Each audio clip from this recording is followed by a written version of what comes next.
नमस्कार, आदाब, सत श्री अकाल, जय भीम, जोहार। मेरा नाम सूरज कुमार, आप देख रहे हैं हमारा यूट्यूब चैनल आरक्षण सा। तो जैसा कि बाबू हम लोग है जो उसने कहा था, कहानी पढ़ रहे थे। इसमें आज का जो वीडियो है वो पार्ट 3 है, ठीक है। इससे पहले ऑलरेडी हम 2 पार्ट कर चुके हैं संपूर्ण अर्थ का, और 1 पार्ट कर चुके हैं जो है कौजी का लेखक परिचय का। लेखक परिचय में हम ले जा रहा है कि चंद्र शर्मा गुलेरी कौन है, कहाँ के रहने वाले हैं, उनका पेशा क्या है यानी रोजगार क्या है। ये सभी वीडियो हम लोग ऑलरेडी बना चुके हैं। अगर आप नहीं देखे तो जाकर के हमारे यूट्यूब चैनल पर देख सकते हैं, है ना। आज हम लोगों को पार्ट नंबर 3 है, जिसमें जानेंगे कि लहना सिंह है जो कैसे है जो उस लेफ्टिनेंट साहब से बाहर निकले थे। जो लेफ्टिनेंट साहब जो एक मौलवी बन करके, एक फिरंगी बन करके, एक तुर्की मलावी बन करके क्या हुए थे कि घुस गए थे उनके खंदक में। उनको मारने के लिए क्या क्या षड्यंत्र रचते हैं, ये हम लोग आज के वीडियो में देखने वाले हैं। तो इससे पहले हम लोग लहना सिंह के जो है प्यार मोहब्बत के बारे में बात किए थे कि उनका एक लड़की से क्या हो गया था, प्यार हो गया था। तो आज जो है ये कहानी 5 भागों में बांटा गया, उसका भाग नंबर आज 4 है। आज 4 और 5 को है जो हम लोग खत्म कर चुके हैं।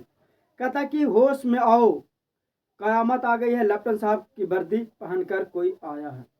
यानी लहना सिंह जब है जो लेफ्टिनेंट साहब विदूषक का पलटन जो बनकर आया था, तो वही कहा कि लेफ्टिनेंट साहब की वर्दी में कोई आया है, कोई हिल गया है खंदक में।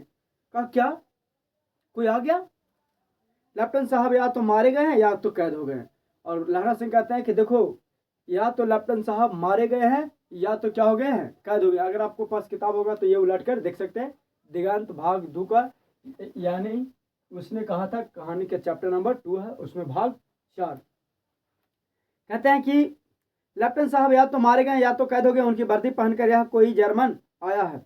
कहता है या तो लेफ्टिनेंट साहब मारे गए हैं, नहीं तो कैद कर लिया है, और उनका वर्दी पहनकर कोई यहाँ आया है। सूबेदार ने मुंह नहीं देखा, मैंने देखा और बातें की।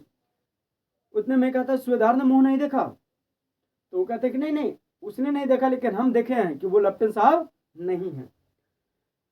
सहारा साफा उर्दू बोलता है। कहता कि सहारा, कहता कि सहारा मतलब कि साला कुछ बोलता है, एकदम साफा उर्दू बोलता है, पर किताब उर्दू, पर किताबी उर्दू, और मुझे पीने का सिगरेट देता।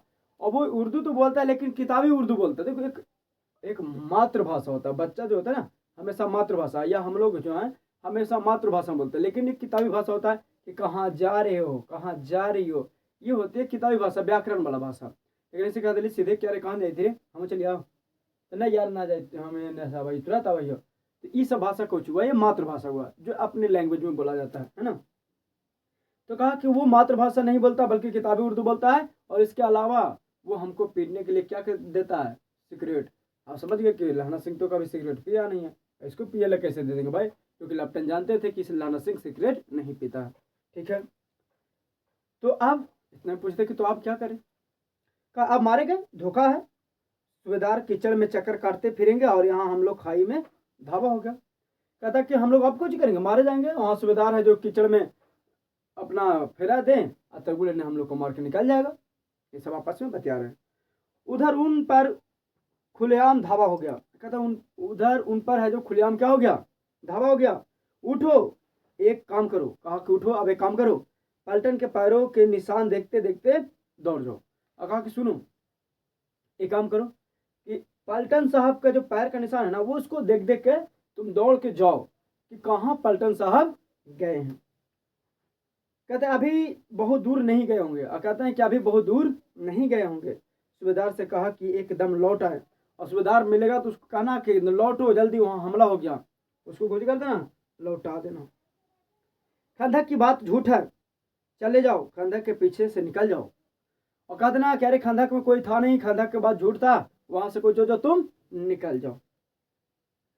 पता तब न खड़े, देर मत करो। कहता कि पता तब तक खड़ा मत रहो, जल्दी निकलो, देर मत करो, क्योंकि अब हो गया है हमला। हुक्म तो यही था, और कहा कि हुक्म यही था, वो कुछ होता है निकल जाता है। ऐसे हुक्म की मेरा हुक्म जमादार लहना सिंह जो इस वक्त यहाँ सबसे बड़ा अफसर हैं, उसका हुक्म है, मैं लेफ्टिनेंट साहब का खबर लेता हूँ। अब लहना सिंह उस सभी में हेड माना जाता था, है ना। उस सभी में लहना सिंह क्या थे, हेड थे। अब लहना सिंह हेड था तो सिपाही में एक सख्त रूल होता है बाबू, और खास करके आर्मी में, कि जो सीनियर कह दिया मतलब कि तुमको मानना है तो ये कोई उपाय नहीं है, करना पड़ेगा तो पड़ेगा। ये होता स्ट्रिक्ट एकदम नियम कानून। वो कहता कि ठीक है जाते हैं खबर लेते हैं, पर यहाँ तो तुम 8 ही हो। फिर लहना सिंह को बोलते तब लहना सिंह यहाँ तो तुम 8 ही हो, यहाँ कैसे बिताओगे? कहा कोई बात नहीं कोई बात नहीं, हम लोग संभाल लेंगे, ठीक है आप जाइए। 8 नहीं 10, एक एक कालिया सिख 1.25 लाख के बराबर होता है। यहाँ सब्जेक्टिव पूछा जाता है, यानी इतना लहना सिंह मोटिवेशन देता है कि सुनो हम लोग एक नहीं है, एक एक सिख 1.25 लाख के बराबर होते हैं, 1.25 लाख व्यक्तियों के बराबर होते हैं। एक सिख के तुम हल्के में ले लो, एक सिख मतलब 1.25 लाख व्यक्ति है ना। कहते हैं कि चले जाओ। लौटकर खाई के मुहाने पर लहना सिंह दीवार से चिपक जाता है। लहना सिंह क्या होता है दीवार से चिपक जाते हैं उनको नजर रखने के लिए। उसने देखा कि लेफ्टिनेंट साहब ने जेब के बेल में के बराबर 3 गोले निकाले। और लहना सिंह देख रहे हैं कि कोची कोची हरकत करता है। तो जो लेफ्टिनेंट बन के आया था वो अपना जेब से गोला जैसा निकालता है, कुछ मतलब बम निकालता है। गोला 3 गो निकालता है, तीनों को जगह जगह के खंदक के दीवारों में घुस कर दिया। और लेफ्टिनेंट साहब क्या कर रहे हैं कि पैकेटों में से निकाल करके और तीनों जगह हथियार में कुछ कर दिए हैं, दीवारों में लगा दिए हैं, ऐसे जहां तहां दीवारों में चिपका दिए हैं। कहता है कि तार के आगे सूती के एक गुथनी सी सिगड़ी के पास रखो, बाहर के तरफ एक दिया सलाई लाकर गुथनी पर रख दो। और इतना ही क्या दिमाग लगाया कि तीनों बम को एक धागा से जोड़ दिया और कहा कहता दिया सलाई रख देना। लहरा सिंह को कहा कहती दिया सलाई रखना। अब उतना वो ले जाकर के हल्का बत्ती निकाल के छोड़ दिया था कि अगर उसका लफारा मारेगा वो जल जाएगा, जलेगा तो तीनों बम एक साथ ब्लास्ट हो जाएगा। बिजली की तरह दोनों हाथों की उल्टी बंदूक को उठाकर लहना सिंह ने साहब के कोहनियों पर तान दे मारा। अब क्या होता है कि आओ ना देखे ताओ लहना सिंह, और जो राइफल के पीछे होता है ना, क्योंकि देखो उसको सिखाया था कि जब तक ऑर्डर नहीं मिले जब तक मारना नहीं है। तो भाई गोली तो मार नहीं सकते, लेकिन उसको चोटिल तो कर सकते हैं ना, चोटिल करने में कोई दिक्कत नहीं है। वो पीछे से जो राइफल के पीछे होता है ना, उसको से उनके केहुनिया पर जाके मार देते हैं। ये जा मार देते हैं तो उसका से बम हो जाता है, जो फेंका जाता है, ठीक है बम फेंका जाता है, वो तो गिर जाता है हाय मैया हाय बापा करके। हाँ तो अब भाई राइफल के पीछे वाला बहुत बढ़िया होता है। जैसे वो गाना सुना ना कि राइफल से खूटा ठोकाई, देखा कि भैया के आबे दस सत्ता में कट्टा सटा के उठा लो घरा से। तो ये बात सब गाना चलता है, वाह वाह वाह वाह। लाला सिंह क्या करते हैं पीछे से कुंदा से मार देते हैं। अब क्या होता है कि कोहनी पर मार डाला, धमाके के साथ साहब के हाथ दिया सलाई गिर पड़ी। और वही दिया सलाई जो रखे थे ना लाला सिंह, वो जा रहा था जलाने कि मार देते हैं राइफल से, उसका दिया सलाई क्या हो जाता है पिघा जाता है। अगर वो जलाने में सक्सेसफुल हो जाता तो आज का हो जाता, सब लोग उड़ जाते हैं। नाना सिंह ने एक कुंदा साहब के गर्दन पर भी मारा और उसके गर्दन पर मारा और साहब की आंखें तिलमिला गया। गर्दन पर मारा पूरा एकदम जैसे कैसे फिल्म देखा था ऐसे घूमने लगा, वो घूमना शुरू हो गया। मीन गैट, वो बोला मीन गैटेड मतलब होता है ओ माय गॉड, हे भगवान। हम लोग इंग्लिश में बोलता है ओ माय गॉड, या हिंदी में बोलता है हे भगवान, और उन लोग बोलता है मीन गैटेड, मतलब जो जर्मन लोग होते हैं, ठीक है। कहते हुए चित गिर गया। लहना सिंह के तीनों गोले बीनकर खंदक के बाहर फेंक दिया। और तीनों गोले बीनकर मतलब होता है कि चुनकर, तीनों गोले चुन करके जो कुछ कर दिया खंदक में फेंक देता है। साहब को घसीट करके सिगड़ी के पास लिटाया। अब उसको जर्मन को खींच करके कलर पकड़ के खींच के ला रहा, लाया खंदक में कहा रुक अब तोरा इलाज हो रहा है ना। पास लिटाया, जेबों की तलाशी लिया, जेब को टोया कहीं कुछ रख ले तो नहीं है कोई संदेश। 3-4 लिफाफे एक डायरी निकला, उन्होंने अपनी जेब के हवाले किया। 3-4 गो लिफाफा और एक गो डायरी उसको से मिलता है। साहब की मूर्छा हटी, अब है जो बेहोश से हटता है। नाना सिंह हंसकर बोला क्यों लेफ्टिनेंट साहब मिजाज कैसा है? आज मैंने तो बात सीख ही लिए। यह सीखा कि सिख सिगरेट पीते हैं, यह सीखा कि जगधारी के जिले में नीलगाय होती है और उनके 2 फुट और 4 इंच के सिंग भी होते हैं। यह भी सीखा कि खानसामा मूर्तियों पर जल चढ़ाने जाते हैं और लेफ्टिनेंट साहब खोते पर चढ़ते हैं। पर यह तो कहो ऐसी साफ उर्दू कहाँ से सीखे हैं। अब बयान करने लगते हैं। वो जो लेफ्टिनेंट साहब बनकर आया था उस पर बयान करते हैं, क्यों लेफ्टिनेंट साहब आप बताओ, बहुत कैसा मजा लग रहा है, ठीक लग रहा है ना, कहाँ से आप सीखे हैं कि नीलगाय का है जो 2 फुट 4 इंच का सिंग होता है, उसके अलावा आप ही कहाँ से सीखे हैं कि सिगरेट भी पीता है। मतलब पूरा है जो बयान करते हैं। और आप इतना भी जानते हैं कि मुस्लिम जो है, जो खानसामा है, वो मूर्ति पर जल चढ़ाने जाता है। क्या ज्ञान है आपका, क्या ज्ञान है, पूरा बयान करते हैं। अब उसको लगता है कि ओ ये सब पहचान गया। हमारे लेफ्टिनेंट साहब तो बिना डैम के 5 लफ्ज भी नहीं बोल पाते थे। और कहते हैं कि हमारा लेफ्टिनेंट साहब तो बिना हकलाए हकलाए जैसे समझ समझ गए ना, तो इसको कहते हकलाना। अब समझ गया। हाँ, तो हकलाना किसको बोलते हैं, मतलब जो व्यक्ति रुक रुक के बोलता है। तो वही कहते हैं कि हमारा लेफ्टिनेंट साहब तो 5 लफ्ज ऐसे बोल ही नहीं पाते थे बिना हकलाए, और आप तो है जो फरट्टेदार उर्दू बोल रहे हैं। क्या बात है, क्या बात है ना, क्या हम नहीं पहचानेंगे। और वो क्या हो जाते हैं, पहचान जाते हैं, पहचान जाते हैं। लाना सिंह ने पालतू को पतलून के जेबों की तलाशी ली थी। साहब ने मानो जाड़े से बचने के लिए दोनों हाथों को जेब में डाला था। लाना सिंह कहता रहा, चालाक तो बड़े हो, पर माझे का लहना इतना बरस लेफ्टिनेंट साहब के साथ रहा। कहा कि भाई अब तो लेफ्टिनेंट साहब के भेष में आ गए थे कि मत कहो, एकदम पहचान ही नहीं पा रहे थे। लेकिन ये जो लहना है ना, ये लेफ्टिनेंट साहब के साथ जो माझे का लहना है, लेफ्टिनेंट साहब के साथ बरसों तक रहा है। उसके रैग रैग से हम वाकिफ हैं कि वो कौन है, कैसे हैं, क्या कर सकते हैं, नहीं कर सकते, है ना। उसे चकमा देने के लिए 4 आंखें चाहिए। कहा कि लेफ्टिनेंट को चकमा देने के लिए कितना चाहिए, 4 आंखें चाहिए। 3 महीने हुए हैं, एक तुर्की मौलवी मेरे गांव में आया था। कहा कि सुनो अब एक कहानी बताते हैं। 3 मौलवी आया था, औरत को बच्चे होने की तवीज बांट रहा था। वो कह रहा था कि लो ये तवीज है, अगर कोई औरत पहन लेगा तो उसको कोच होगा, बच्चा होगा। और बच्चों की दवाई देता था और कहता था कि बच्चों की दवाई, अगर जिसका बच्चा नहीं हो रहा तो लो दवाई खा लो, बच्चा होगा। चौधरी के बड़ के नीचे मांझा हुआ हुक्का पीता रहता था और कहता था जर्मनी बड़े पंडित होते हैं। और कहा होता है कि वो हुक्का पीता था, कहता था जर्मन के लोग बहुत पंडित होते हैं। वेद पढ़ करके उसमें विमान चलाने की विद्या आ गई, और कहता है कि वेद पढ़ करके वो क्या करती है, विमान चलाता है, ये बोल रहा था। अब है जो सुनो, एक बाबा का हमें याद दिलाते हैं। एक बाबा हैं गोबर बाबा। अब गोबर बाबा कह दो या जोन बाबा का, अनिरुद्धाचार्य जी को सुने होंगे, अनिरुद्धाचार्य महाराज का। हाँ, तो अनिरुद्धाचार्य महाराज जो हैं वो क्या कहते थे कि जो लोग गोबर खाते ना, तो गोबर खाने से संतान उत्पन्न होता है। वो बोले हैं नहीं बाबू, जब गोबर खाई से संतान उत्पन्न होते हैं तो मर्द की क्या जरूरत है, बतावा। तो हम जैसे नल्ले नहीं ठलोगे, कोई जरूरत ही नहीं है कि ना। तो वो क्या होता है कि कहता है कि उसने विमान चलाना सीख लिया था, गौ को नहीं मारते हैं। और कहता है कि वो लोग वेद पढ़ करके, सोचो वेद पढ़े से अगर कोई जहाज चलाने लगे तो पायलट की क्या जरूरत है, यानी पायलट की क्या जरूरत है, बताओ। कि अगर कोई वेद पढ़ करके जहाज चलाना शुरू कर दे तो किताबों के पायलट को क्या जरूरत है। सब लोग वेद पढ़ेगा, पंडित है जो चलाओ, पंडित चलाओ भाई। कहा कि वेद पढ़ करके उन्होंने विमान चलाने लगा, गौ को नहीं मारते हैं। कहता उन लोग गौ को नहीं मारते हैं, हिंदुस्तान में आ जाएंगे तो गौ हत्या बंद कर देंगे। और कहता कि जर्मन के लोग अगर हिंदुस्तान में आ जाएंगे तो गौ हत्या क्या कर देंगे, बंद कर देंगे। मतलब लोगों को एक मैनुकुलेट करने की बात चल रहा, लोगों को कुछ किया जा रहा है, मैनुकुलेट किया जा रहा है।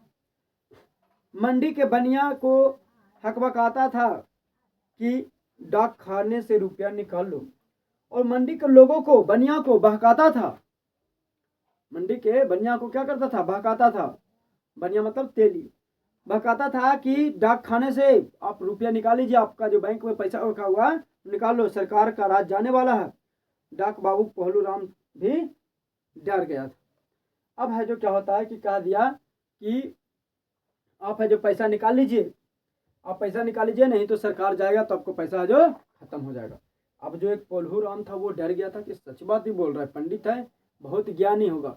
पंडित जैसी है जो लोगों को बरगलाते हैं, ई चिकर वाला जजमानी, वो चिकर वाला जजमानी, ऐसे कर वाला जजमानी, वैसे कर वाला, जूठो मुठो के रामायण पढ़े, पैसा ठगे, चल दिए। मैंने मुल्ला जी की दाढ़ी मूड़ दी। अब वो जो है लाना सिंह कहे कि अब उसको जब हम पकड़े अब पकड़ के उसके दाढ़ी को क्या कर दिए, मोड़ दिए। गांव से बाहर निकाल कर कहा था कि जो गांव में आएगा अब उसको पैर रखने नहीं देंगे। और उन्होंने कह दिया था कि जो अगर गांव में आएगा अगर वो पैर रख दिया तुमको जैसा मुल्ला तो हम पैर क्या कर देंगे, काट देंगे। साहब की जेब में से पिस्तौल चला और लहना की जांघ में गोली लगी। अब जो है लेफ्टन बहुत तेज था। लेफ्टन है जो कैसे न कैसे पिस्तौल छुपाया हुआ था, पिस्तौल से है जो गोली चल जाता है। लहना का पैर में लगता है, जांघ में लगता है। इधर लहना की हेनरी मार्टिन में 2 फायर ने साहब को कपाल क्रिया कर दिया। इतने में लहना भी गोली निकाला, टैप टैप है जो 2 गोली मार ही दिया जर्मन को कपार में। उसका काम क्रिया समाप्त कर दिया। धड़ाका सुनकर सब दौड़े। अब धमाका सुनता है तो सब लोग दौड़ते हैं कि क्या हुआ भाई, क्या हुआ, है ना। बोधा चिल्लाया, क्या हुआ। लहना सिंह ने उसे यह कहकर सुला दिया कि एक हड़का हुआ कुत्ता आया था, मार दिया। कहा कि एक कुत्ता आया था उसको हम लोग क्या कर दिए, मार दिए। वो कुत्ता किसको कहा गया, जर्मन को। अरे एक कुत्ता जो भटक के कहीं से आ गया था उसको हम कुछ कर दिए, मार दिए। और औरों से सब हाल कह दिया। और बोधा को छोड़ करके सभी से वो अपना बात कह देते हैं। सब बंदूकें लेकर तैयार हो गया। लहना ने साफा फाड़कर घाव की दोनों पट्टियों कसकर बांध लिया। अब साफा मतलब अपना जो पहन हुआ था उसको फाड़ करके पूरा जान को कुछ कर लेता है, बांध लेता है। बांध करके तैयार हो जाता है, चलो अब भी जब तक जान तब तक प्राण है ना। कहते हैं कि बांध लेता है, सब बंदूकों लेकर तैयार हो गए हैं। कहते हैं कि पट्टियों से कसने से लहू निकलने बंद हो गया। देखो पट्टियां बांधने से क्या होगा कि लहू मतलब खून है जो निकलना तो बंद हो गया, ठीक है। खून निकलना क्या हो गया, बंद हो गया। लेकिन दर्द तो कम नहीं होगा भाई, दर्द बहुत दे रहा था, बहुत कराह रहे थे, लेकिन फिर भी देश के लिए लड़ रहे थे। ये थे लहना सिंह, एक बहादुर सिपाही थे, देश के लिए क्या कर रहे थे, लड़ रहे थे। तो अगर तुम लोग भी ऐसा बहादुर हो, हमारे एक लॉयल बंदे हो, तो चैनल को सब्सक्राइब कर दो, लाइक कर दो, अपने दोस्तों के पास भेज दो। एक लाइन बाई लाइन को हम लोग क्या करेंगे, एक्सप्लेन करेंगे, ठीक है। कहता है कि उतने में 70 जर्मन चिल्लाकर खाई में घुस पड़े। इतने में 70 जर्मन और है जो खाई में घुस पड़े। सिखों की बंदूकों की बाढ़ ने पहले धावों को रोका, दूसरे को रोका, पर यहाँ थे 8। यहाँ कितने थे, 8 थे। लहना सिंह के तक तक कर मार रहा था, वह खड़ा था। अब है जो लहना सिंह जो तक तक कर मार रहा था मतलब उसका है जो उसका घाव दर्द दे रहा था, लेकिन फिर भी लेटे हुए थे। और वे 70 उसके मुर्दा भाइयों के सीढ़ी पर चढ़कर जर्मन आगे घुस आए थे। थोड़े से मिनटों में वे भी वहां से आगे बढ़ते हैं। अचानक आवाज आई, वाह गुरुजी फतह, वाह गुरुजी खालसा। और धड़ाधड़ बंदूकों की फायर जर्मन के पीठ में पड़ने लगा। अब है जो वो खालसा भाई सिख का तो फेवरेट भगवान माने जाते हैं, तो वो उनका नाम लेते हैं और नाम लेकर के क्या करते हैं, तो वो है जो उनको फायर करना शुरू कर देते हैं। आज मौके पर जर्मन 2 चक्की के पाटों के बीच में आ जाता है। पीछे के सूबेदार हजारा सिंह के जवान आगे बरसते थे और सामने लहना सिंह के साथियों के संगीन चल रहे थे। पास आने पर पीछे वालों के ही संगीन पिरोने का शुरू कर दिया। कहते हैं कि एक किलकारी और अकाल सिखा दी फौज आई, वाह गुरुजी के फतह, वाह गुरुजी दा खालसा, सत श्री अकाल पुरुषा। मतलब है कि ऐसे करके वो अपने भगवान का नाम लेकर के आगे बढ़ते चले गए और लड़ाई खत्म हो गया। अब यहाँ से लड़ाई क्या हो जाता है, खत्म होता है। तितर बितर जर्मन या तो खेत में रहे या कराह रहे थे। अब है जो कुछ जर्मन को खेत में रहे, खेत में रहने मतलब किसी को मार दिया, और कोई है जो अभी जीवित है लेकिन कराह रहा है ना। कहते हैं कि सिखों में 15 के प्राण गए। अब सिख भी लोग भी है जो 15 लोग मारे गए। लहना सिंह के दोस्त भी है जो कुछ हो गए, 15 लोग मारे गए। सूबेदार के दाहिने कांधे में गोली आर पार निकल गई। और सूबेदार हजारा सिंह था, उसका गोली है जो दाहिना हाथ में गोली है जो कुछ हो जाता है और पार हो जाता है। लहना सिंह की पसलियां में एक गोली लगी। लहना सिंह की पसलियां ये जो है ना, यहाँ भी एक गोली लग जाता। अब भाई लड़ाई हो रहा, मुठभेड़ हो रहा, तो गोली तो लहना सिंह के लगना आसान है। देखो पसीना का भाई पसीना देखो, तो इसकी आप लोग कर्ज चुका दीजिए एक लाइक और एक सब्सक्राइब से, ठीक है। तो कमर बंद की तरह लपेट लिया, लेकिन फिर भी कमर बंद की तरह उसको सीना को कुछ कर लेता है, लपेट लेता है। किसी को खबर न हुई कि लहना को दूसरा घाव भी लगा है, लेकिन किसी को पता नहीं चलने दिया कि लहना का और घाव था और भी पहले से गोली लगा हुआ था। लड़ाई के समय चांद निकल आया था, ऐसा चांद जिसके प्रकाश से संस्कृति कवियों ने दिया हुई 6 नाम समर्थन होता है। ऐसा चांद निकल आया जिसको कवियों ने बहुत जोर शोर से वर्णन किया है कि वो रात वो मंजर क्या था जिसने लहना ने अपने सीने पर गोली खाया था। अपने देश के खातिर है जो लहना सिंह क्या किया था, सीने पर गोली खाया था, लेकिन फिर भी अपने देश के खातिर किसी को नहीं बताया कि हमें गोली लगा है। क्योंकि भाई कहीं ना कहीं अगर वो डर जाते हैं कि हमको गोली लग गया तो और भी लोग डर जाते हैं कि जब लहना का लग गया, इतना बहादुर व्यक्ति को लग गया, तो हम लोग किस गली के मूल्य है ना। वो है जो नहीं बताते किसी को अपना देश के खातिर। और हवा ऐसी चल रही थी जैसे कि वाण्य भट्ट की भाषा में दंतिरोपणाचार्य कहलाती है।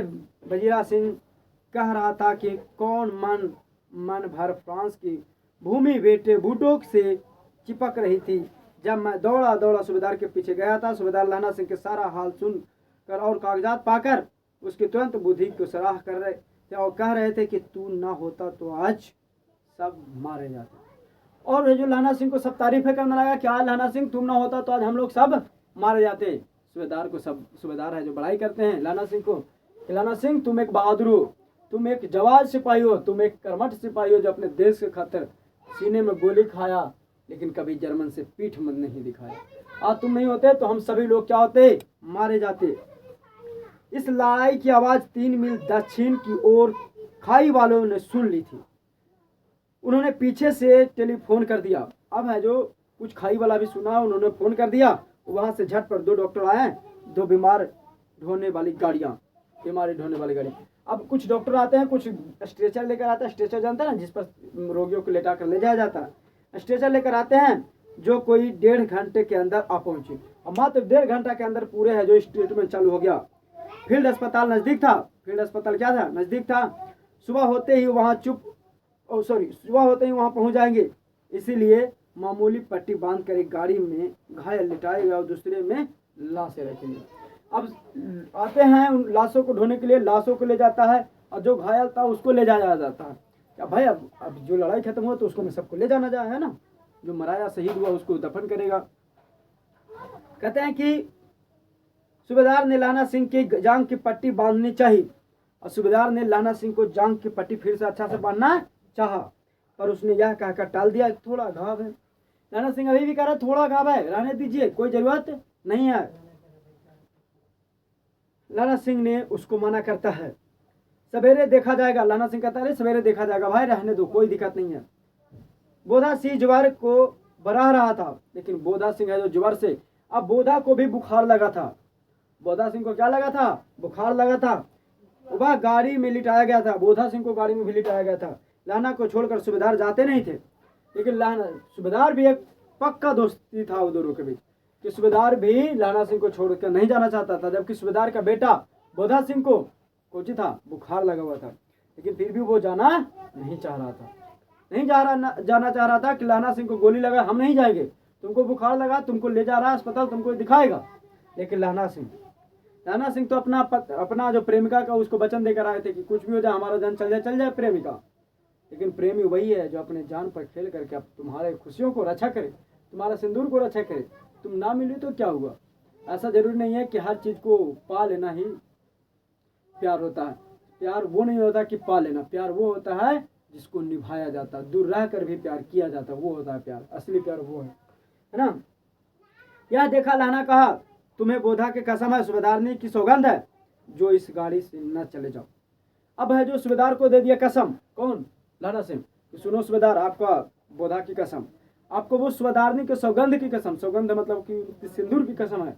आप जाओ गाड़ी पर बोधा के साथ, हमको फिक्र मत करो, हमको फिक्र आप मत करो, अपना बेटा को बचाओ।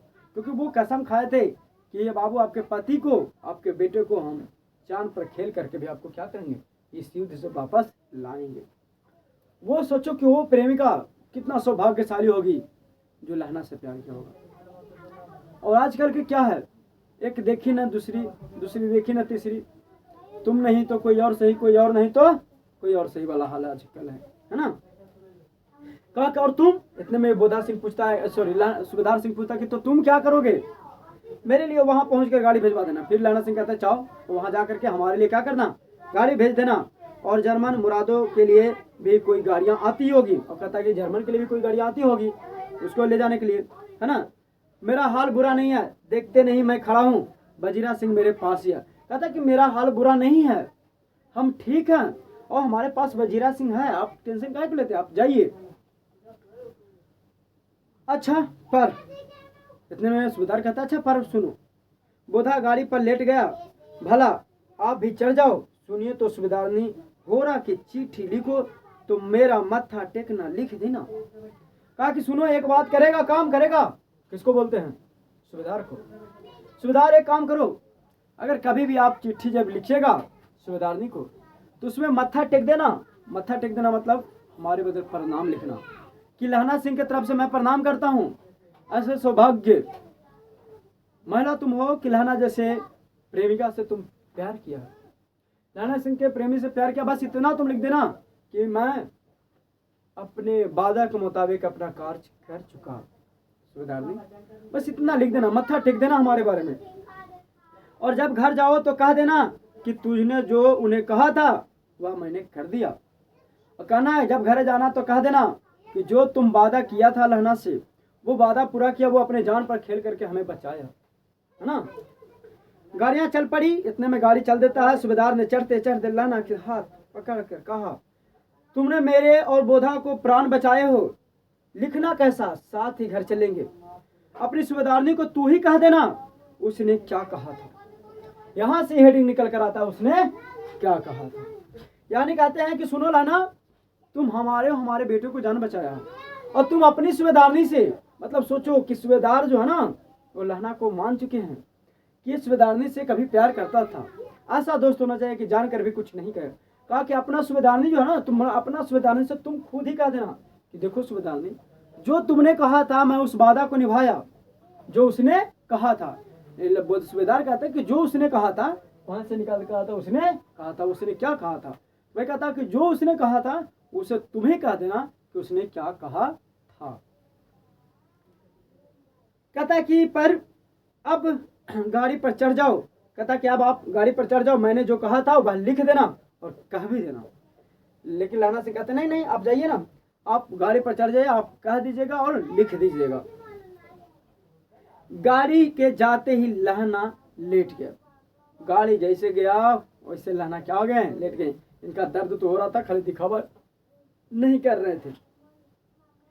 बजीरा को बोलते बजीरा पानी पिला दे और मेरा कमर बंद खोल दे, दर्द हो रहा। दर्द होना मतलब दर्द हो रहा। कहता है बजीरा पानी पिला दे भाई, अब हमें बहुत दर्द हो रहा, आप करा रहे हैं, अब हमसे जीना नहीं जाएगा। यानी सोचो, कहा जाता है कि जब व्यक्ति को रक्त का बहाव हो रहा है तो ऐसे में जैसे एक्सीडेंट वाला में, गोली वाला में पानी नहीं पिलाना चाहिए व्यक्ति को। कितनों प्यासा तो तुम मेहरबानी मत करो, तुम उसके लिए तुम काल बन रहे हो, उसको पानी मत पिलाओ, क्योंकि पानी है जो और रक्त में जाता है, तेजी से फ्लो करता है, तेजी से रक्त बहता है। इसलिए कभी एक्सीडेंट वाले व्यक्ति को, जिसको रक्त लॉस हो रहा है, उसको कभी पानी नहीं देना चाहिए। और पानी उस समय मांगेगा, बहुत पानी मांगेगा, कभी पानी न देना, क्योंकि एक्सीडेंट है, वो पानी जाएगा उसके शरीर में, रक्त और तेजी से फ्लो करेगा। ठीक है बाबू, ये जो पसीना है ना, तुम लोगों की दुआ है, पसीना नहीं तुम लोगों की दुआ है। तो तुम लोग अपना इस पसीना का कर्ज चुकाना चाहते हो तो एक लाइक और एक सब्सक्राइब कर दीजिए बस, और शेयर जरूर कीजिएगा अगर वीडियो अच्छा लग रहा है तब, नहीं तो नहीं, है ना। अब आते हैं पैराग्राफ 5 में, 1 मिनट रुक जाइएगा।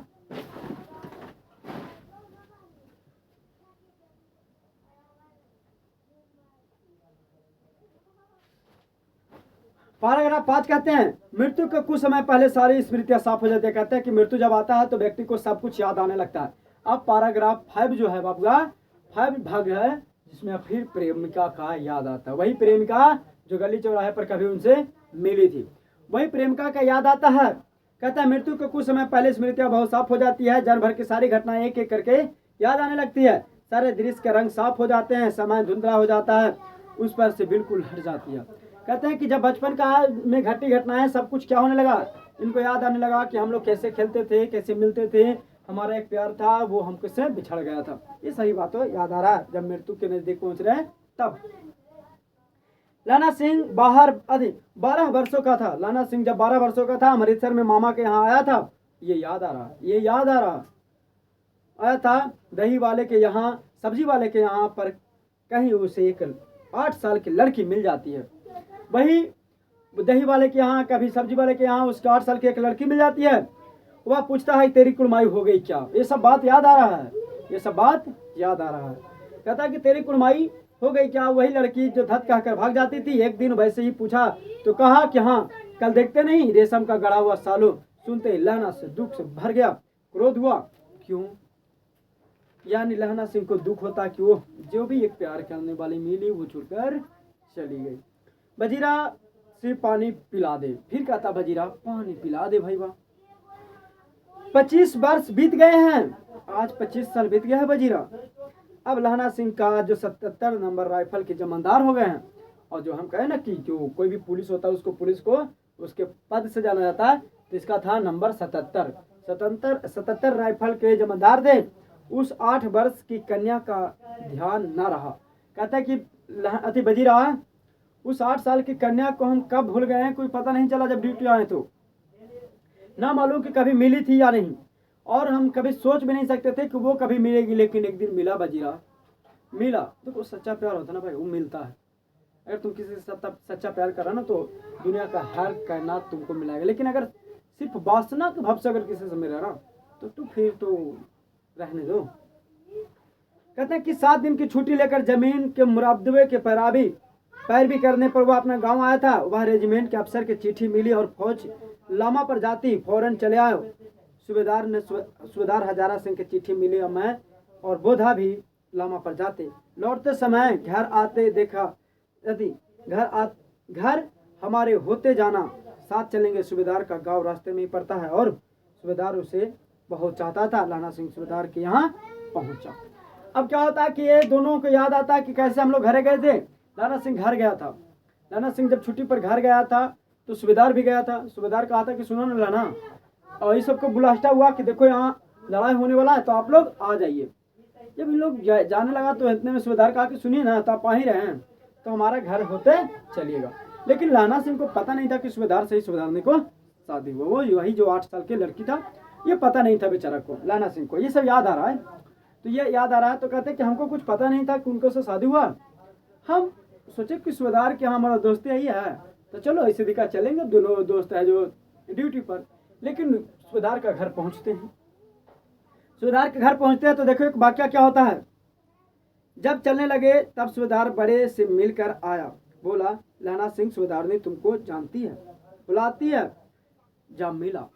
इतने में सूबेदार जब कहते हैं कि आते हैं बड़े लोग से मिलके, घर वालों से मिलकर। जब ड्यूटी पर जाता तो देखता है सैनिक अपना परिवार से मिलता है, मिल उल के जाता है। तो इतने में जब पत्नी से मिलने जाता है तो पत्नी बोलती है के जी ए जी उनका हम जाना ही है। किनका? तो हर दोस्त के। सूबेदार बोला तू कैसे जाने भाई बताओ। क्या हम जाना ही ना, बोलो ना, उन्हें बुलाओ तो उनका। अब भाई अब कौन कहे कि पिछल का हाल थे, पहल का हाल थे। कोई कहेगा क्या हमारे पहल का हाल थे। कहा कि ठीक है बुलाओ। इतने में लाना सिंह भीतर जब पहुंचा, सूबेदारनी ने मुझे जानती है।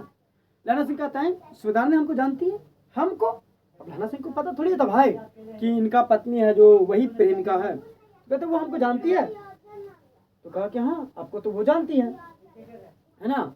कहा कि हाँ आपको वो जानती है। इतने में कब से, तो उतने में लाना सिंह पता कब से रेजिमेंट का क्वार्टर में तुम सूबेदार के घर के लोग रहे नहीं। दरवाजे पर जाकर माथा टेकना कहा। आशीष सुनो। लाना सिंह चुप। इतने में है जो लाना सिंह को सब बताता है। लाना सिंह चुप। उतने में लड़की बोलती है मुझे पहचाना। सोचो कि दो प्रेमिका अगर बहुत सालों के बाद मिलता होगा तो उसका दृश्य क्या होगा। यानी कहता है सूबेदार ने बोलता है कि हमको पहचाना। तो लाना सिंह कहता है नहीं तुमको कहाँ से पहचाने, तेरी कुड़माई हो गई क्या। आप बयान करते वही वाला फिर जोक मार देते हैं, तेरी कुड़माई हो गई क्या। उतने में धत कह देती है, देखते ही नहीं बुट्टे वाला सड़क तो देख नहीं रहे हैं, साड़ी पहने हैं, अभी भी लग रहा है कि समझ रहे हैं ना। सालू अमृतसर में भावों को टकराहट से मूर्छित खुली, करवट बदली, पसली का घाव बह निकला। अब क्या होता, घाव है जो बह रहा था, लेकिन वो सब दृश्य याद आ रहा था। सोचो कि प्रेम का वाला दृश्य याद आ रहा होगा तो वो सब दर्द भूल चुके होंगे। बजरा पानी पिला दो, फिर उसने कहा बजरा पानी पिला दो। स्वप्न चल रहा था, सुबेदारनी कह रही थी, और सपना चल रहा था, सुबेदारनी कह रही थी, मेरे तेरे को आते ही पहचान लिया। सुबेदारनी बोल रही थी लाना से, क्या रे क्या बात करते जी, आपको तो हम आते ही कुछ कर लिए, पहचान लिए। एक काम कहती हूँ, मेरे दो भाग फूट गए। कहते कि मेरा तो किस्मत ही फूट गया कि आप जैसे नहीं मिले।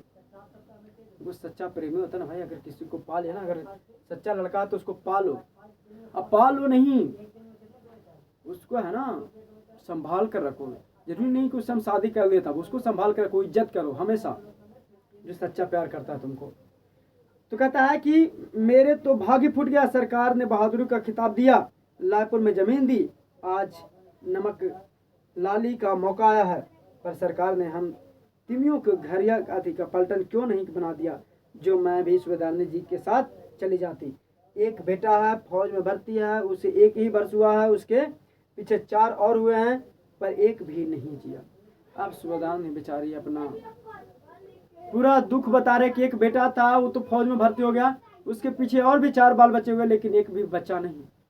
और ये अपना पति है जो हमेशा ड्यूटी पर रहते हैं, बेटा ड्यूटी पर रहता है, कोई हमारे घर में रहने वाले नहीं, हमारा तो किस्मत ही फूट गया।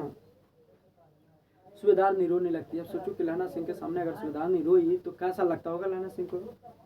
अब दोनों जाते हैं। मेरे भाग्य, तुम्हें याद है कि एक दिन टांगों वाला के थोड़ा दही वाले की दुकान के पास बिगड़ गया था, उसने तुम उस दिन मेरे प्राण बचाए थे।